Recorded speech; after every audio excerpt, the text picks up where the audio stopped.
بعض دفعہ میں دیکھا گیا ہے کہ جب رکوع سے اٹھتے ہیں اور سجدے کے لیے جاتے ہیں تو ٹھہرتے نہیں ہیں، فوراً اٹھے اور فوراً چلے گئے۔ کئی لوگ سمیع اللہ لمن حمدہ ابھی پورا پڑھتے بھی نہیں، دھڑام سے سیدھے سجدے میں چلے جاتے ہیں۔ اسی طرح دو سجدے ہیں، دو سجدے، ایک سجدہ میں بیٹھتے ہیں، دوسرا سجدہ ہوتا ہے۔ اس طرح بھی کئی لوگ سجدے میں گئے اور اٹھتے ہی فوراً چلے جاتے ہیں۔ تو ایک تو یہ غلطی ہماری، اطمینان کے ساتھ جب آدمی سمیع اللہ لمن حمدہ کہے تو ایک دعا پڑھ لیں۔ جب دعا پڑھ لیں گے تو تھوڑی دیر آپ خود بخود کھڑے ہو جائیں گے۔ وہ دعا کون سی ہے؟ ربنا،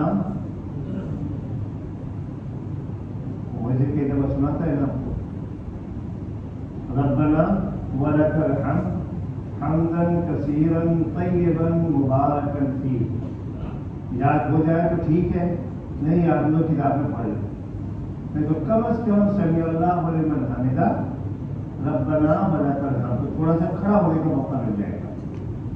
پھر اس کے بعد آپ سجدے میں جائیں گے، اطمینان بھی ہو جائے گا۔ اس کو کہتے ہیں تعدیل ارکان۔ اسی طرح دو سجدوں کے درمیان جب آپ بیٹھتے ہیں تو اس کی بھی ایک دعا حدیث میں آتی ہے، اللہم اغفر لی وارحمنی، وہ بھی نبی دعا ہے۔ تو اگر وہ دعا بھی یاد نہیں ہوتی تو کم سے کم اتنا پڑھ لے، اللہم اغفر لی۔ یہ تو کیا پڑھنا ہے؟ یاد رہے گی؟ اتنا آپ پڑھ لیں گے تو سکون کے ساتھ آپ کم سے کم بیٹھے رہیں گے، چلنے جانے کی کوشش نہیں کریں گے۔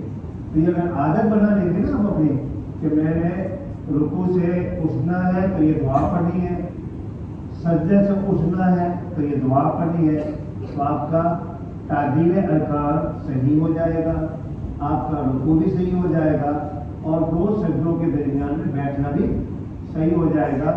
تو نماز اطمینان سے ہو جائے گی کہ نہیں؟ جلدی کر کے جانا کہاں ہے؟ گھر ہی جانا ہے، دکان بھی جانا ہے، لیکن اطمینان سے آپ پڑھ لیں۔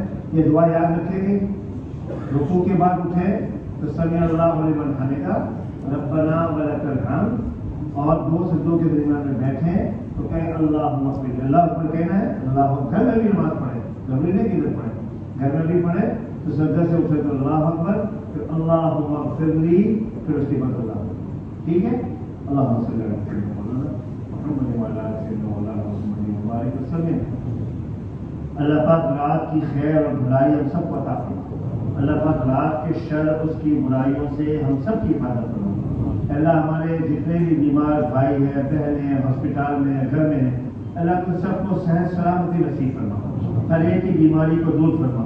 اللہ ہم میں سے جن کے ابا امی زندہ ہیں، حیات ہیں، ان کی عمر میں، صحت میں، تندرستی میں برکت کا، ان کا سایہ کا دیر ہمارے سروں پر قائم ہو۔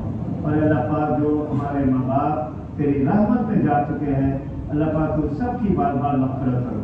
اللہ ہمارے ماں باپ ہمارے لیے جو دعائیں کرتے ہیں، اللہ اس کو قبول کرو۔ اللہ اولاد اپنے ماں باپ کے لیے جو دعا کرتی ہے، اللہ تو اس کو بھی قبول کرو۔ اللہ ہمیں بھی اور ہمارے بچوں کو بھی اچھا بننے کی توفیق عطا فرما۔ ہم سب کے گناہ معاف فرما، ہمارے ماں باپ کے گناہ معاف فرما۔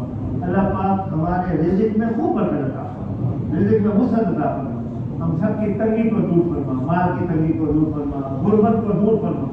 اللہ پاک سکون، اطمینان، امن اور چین کی زندگی نصیب فرما، گھروں میں محبت نصیب فرما، جھگڑوں کو دور فرما، نفرتوں کو ختم فرما، اور نبی کریم صلی اللہ علیہ وسلم پر ہم سب کی طرف سے کروڑوں درود سلام نازل فرما۔ آمین یا رب العالمین، بجاہ نبی الامین علیہ الصلاۃ والتسلیم برحمتک یا